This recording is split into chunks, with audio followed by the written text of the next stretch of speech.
guys, welcome to the Thespillandgrill. I'm Sara. And I'm Tashinga. And this is where you spill the stories. And we grill them to perfection. Okay guys, let's get started. I've got a story here that is really interesting. So let's get to it. My worst date ever story. A coworker introduces me to his friend, who asks me out to a Kings game. He picks me up and we drive there. He is talking loud and fast, but I think maybe he's nervous. We take our seats in the premium section where we have waitstaff for food and drink. He gets wildly drunk and is even louder. And now I'm thinking, maybe Coke, speed. He starts grabbing and eating fistfuls of other people's food orders from the waitress's tray as she passes by us. Okay. He gets into a fight with a man seated nearby. He is loudly trashing the game. I have to ask him to take it back a notch, and he starts yelling at me. A woman seated behind me taps me on the shoulder and says, "You seem nice. Do you need help?" I tell her I'm okay, but I am so embarrassed. I wait a couple of minutes, tell him I need to use the restroom, and I walk directly out of the arena and call a cab. Good choice, yeah. Yeah, I think so, yeah. About 90 minutes later, he telephones me and says, "What happened to you? I lost you." I said I left because of his rudeness, and I cannot make this up. He said, "Oh, okay. Can I come over now? We can get busy."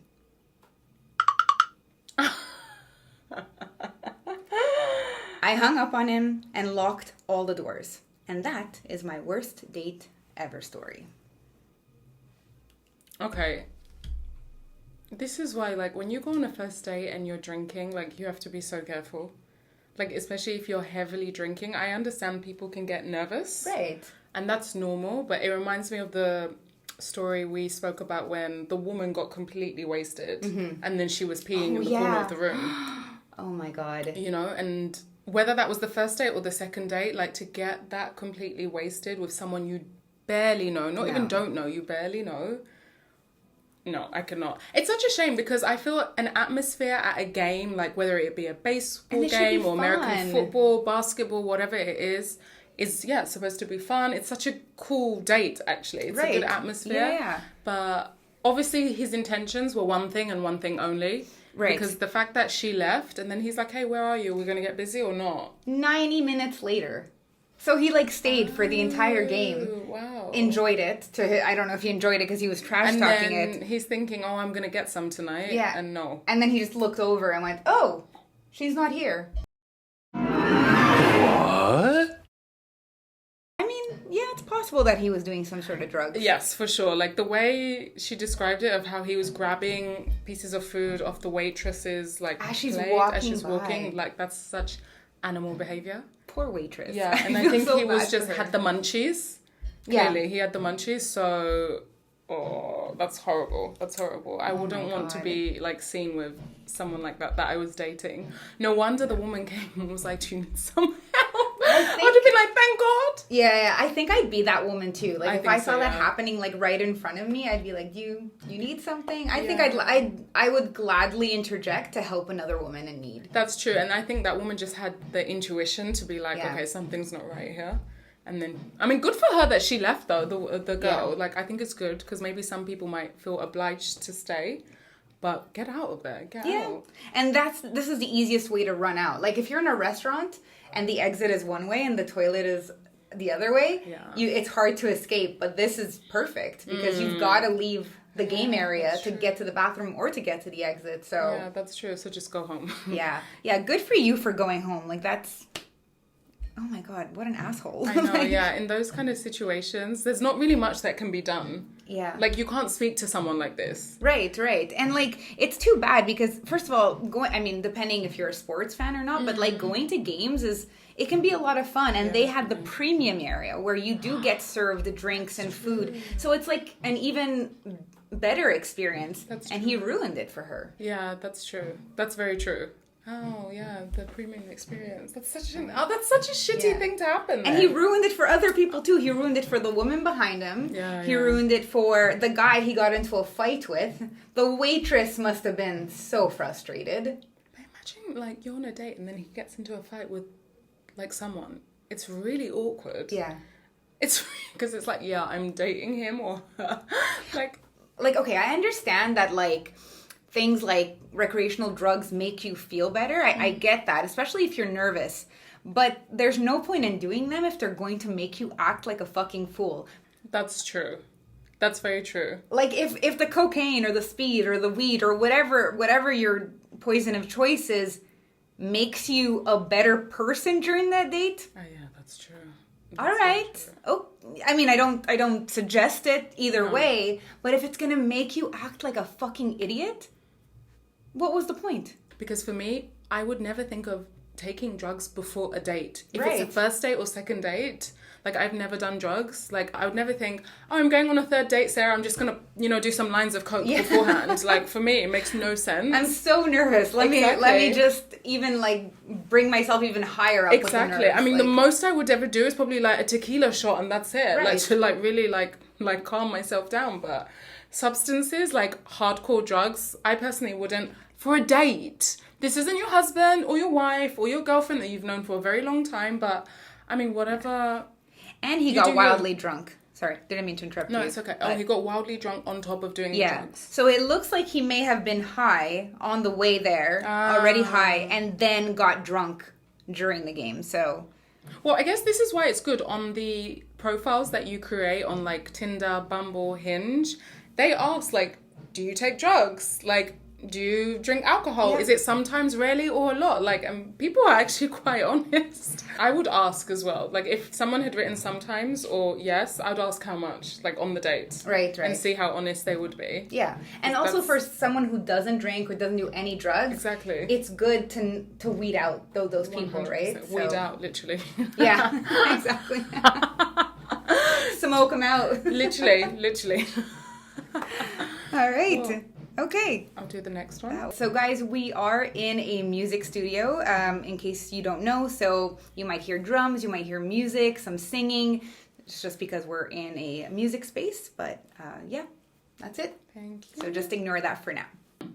Sticking on the theme of sports, here's our next story. One Christmas, I bought my man tickets to go see his favourite football team play in Chicago. We had never been out of town together and I just wanted to make a day out of it. See a couple of sights, eat at a famous restaurant or two as he really loved food, and see the smile on his face while sitting in the stands with him as he watched his team. He responded immediately by complaining that I bought tickets for he and I instead of he and his homeboy. Jesus Christ. What an ungrateful little child. Basically, ungrateful bitch. Sorry. Don't be sorry. The grill. The entire trip there, he treated me as if he resented my company. We got into a huge argument on the drive home because I pointed out that I didn't appreciate how he was treating me and speaking to me, and he proceeded to berate me after I went silent because I no longer felt emotionally safe. We are no longer together, but that doesn't mean I'll never do it again. As a matter of fact, I look forward to being that in love again, despite my experience. However, there are so many men who are just as bitter as they claim women are when they do something for women and she is unappreciative or undeserving. Suddenly, every woman you come across is just as ungrateful as she was and therefore barred from your kindness, generosity, and the effort it takes to go the extra mile.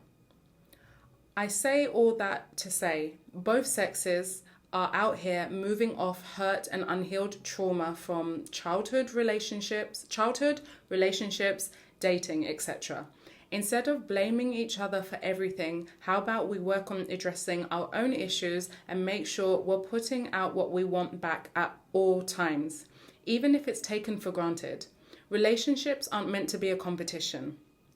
And if we keep challenging each other to a who can care the least or who can get hurt first contact, we will all lose. Who will get hurt first contest, we will all lose. I also just want to add that this was my first real relationship in comparison to him. I was quite inexperienced. I was literally learning as I go. I didn't date in high school, came from a very religious upbringing where we didn't discuss dating or sex, and was trusting of him and things he established as correct way of doing things. Because I was in my late 20s, watching all my peers get married and have children. The things that are common sense to me now definitely weren't back then. Laugh out loud. All right. Well, I'm happy to hear that they're not together anymore. I love that she took it as a life lesson. I love the ending about how, she doesn't blame him. He's reacting to some past trauma as well. He was a jerk though. Like, that's such a nice gift. That's a beautiful gift. A nice gift to get from your partner. True. and an experience to share. Like, hey, True. we've got a trip planned. Like, I surprised you with it. That's my dream gift. Like, I love that. Like, being gifted with. And as much as it's about the gift itself, for me, it's always about the thought that's gone behind it. Like, he's a big foodie, so she's picked up the restaurants, his favorite game in Chicago, so she's gone and got tickets. Like, it's the small details behind it that for me is what, like, I don't know, it makes me melt as a person, not necessarily the actual experience or the gesture. It's like, oh wow, you've really thought about this about me, And like, he just wanted to go with his friend. He didn't even want to go with his girlfriend.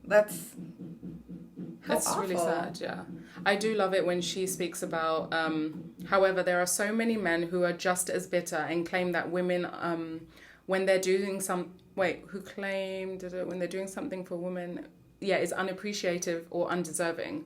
And suddenly every woman you come across is ungrateful and therefore barred from your kindness. Like, it's so true, because I always say you cannot tarnish everyone with the same brush. I live by that. Like, that's like kind of like my life motto. So just because I had a shitty experience with a guy, it doesn't mean every guy I meet is going to be the same experience that I have. The new guys shouldn't have to pay for the old guys' mistakes. No, they shouldn't. But I feel as human beings, we're just not built that way. And I don't think we're just strong enough. To be honest, I just don't think we are. It's about recognizing patterns and signs and getting help for if we have been traumatized. It's about talking about it and getting help and getting the correct type of help and knowing how to deal with these past traumas so that we can move forward and we can move forward in the right way. And when she says both sexes are at fault here, it's very true. Yeah. It's not men, it's not women, it's like both of us. Absolutely. For sure. And when she says about relationships aren't meant to be a competition, because I feel like sometimes they are, like, who can get hurt first is like, it's so true. Yeah. Like, I've heard so many stories where it's just like, what is this? It's not even a relationship. It's like, I'm going to shit on you because I've been shitted on, so enjoy the ride. Yeah. That's what it becomes. Yeah, it's just a competition on who can hurt who the most, right? Yeah, so it's super sad. It's super, super sad. But I wonder how old she is now. She does sound quite mature. Like, I do like what she says at the end. Because normally it's just like, this is what happened with my ex. He did this, and he was a total wanker, and he was an absolute asshole, and fuck him. Yeah. But, she's like, she seems healed. I hope she is. Yeah. And, she's like, I look forward to being in love again, and being that in love again, and being kind to someone else. So good for her. Yeah, I think that's super important and very mature from her as well, because she could also just be tarnishing every guy that she meets. Like, I'm going to be treated like this, and I did this for them, and then I got my heart broken. But she's kind of like, no, that happened. I'm now putting my best foot forward and seeing what happens. She even says, I would do it again. Yeah. Yeah, so for the right guy. Really good. Yeah, and she learned it. She learned her lesson for sure. So, and I think every relationship is a learning experience. Definitely, right? So, yeah, for sure. Yeah, you learn a little bit about yourself every time you're with someone else. So yeah, I really wonder how old she is now, though. Yeah, I wonder where he is. I wonder if he's learned from this experience, because I wonder if he ever learned to appreciate this gift, because it was so wonderful. And if she did this, she was probably a very good girlfriend in general. And I wonder if he looks back and puts his foot in his mouth and say oh, I lost a really good girl. I hope so. I hope so too. I hope so. I really do. Otherwise, then honestly, we're all doomed. Yeah. If we're not learning. Very quick story about my ex. Oh, yeah. Very, very quick, okay? We love that. Yes. I bought my ex a trip to another city where they had like this big like winter festival. And they have like a mascot, like a big bear mascot. Oh, cute. So to give him the gift, I wrote him a letter telling him that we were going as the mascot. Like I signed it as the mascot. Oh, right. Okay. That's Opens cute. the letter. Can you cancel this? Because gifts should be like touchable, like they should be items, they shouldn't be experiences. Oh my god. Yeah. So he canceled it. Oh my god, really? Well, yeah, he didn't want to go, so that was his Christmas gift. So I had to buy him something else. That's very ungrateful though. Yeah. No, that's shocking. I cannot believe that. Yeah. So he wouldn't want a holiday as a gift? No, absolutely not. And I would. So there you go. That's to show how wrong we were for each other. Complete opposites. Yeah. Couldn't be day and night. I can't believe he was like, can you cancel it? Yeah. He was like, can you cancel this? He's like, I want a gift I can keep. So what did you get him instead? I don't remember. I think like some video game thing. Like I think I made him choose something. Oh yeah, and I hate gamers too. Like I can't tell you how wrong we were for each other. But yeah, but you guys were together a long time. 5 years. That's such a long time. But this was also one of my first serious relationships, very similar to her. Okay. He was leading by example, and I thought this was how relations were supposed to be. Okay. And it was my first long-term relationship. I didn't really realize, and so. Okay, fair enough. Yeah. Wow, what an asshole. Sorry. But Yeah, no, absolute asshole. No, don't be sorry. big time. Like, so ungrateful. Not even waiting a couple of days and be like, honey, can we cancel? But saying it there in the moment. Like, he read the letter, and then just went, can you cancel this? I would be like, you're cancelled, bitch. We're over. Oh, I did. Not in that moment, No, but in that I moment. did. Yeah, exactly. Oh, wow. He is totally cancelled. And the only reruns are when I grill him here. Honestly, if he's watching, good luck. I really don't care if he's watching. He won't like it, and I don't care. Yeah, no one likes to hear about themselves in this type of light. Yeah. Not my problem. I'm not lying. No, of course. I'm yeah, just telling stories that actually happened, and if you're proud of who you are, then you shouldn't have a problem with my podcast. That's true, yeah. If you're proud of who you are, then show face. Right. Exactly. Okay. Okay, guys, that is it. Yeah. We will leave our email on the screen now. Please email in your stories, your submissions, because we really want to hear from you, and we're always excited when we get an email from you guys. Yes, we love submissions. So if you have any stories, crazy ex-boyfriend, crazy date, crazy story in general, Yeah, crazy people. yeah, send them to us. We love to read them. And remember, all the information is always kept private. So names, locations, no one will ever know Exactly. your identity. Okay. And disclosure, we are not professionals, we're not doctors, we don't have PhDs in this kind of topic. We not are just, relationship experts. No, not therapists or No. anything like that. We're just giving our opinion on these topics because Yeah. it's fun. So take what we say very, very lightly, please. Yes. You have been watching and listening to The Spill and Grill. I am Tashinga. And I'm Sarah. And we'll see you next time. Bye, Bye, guys. guys.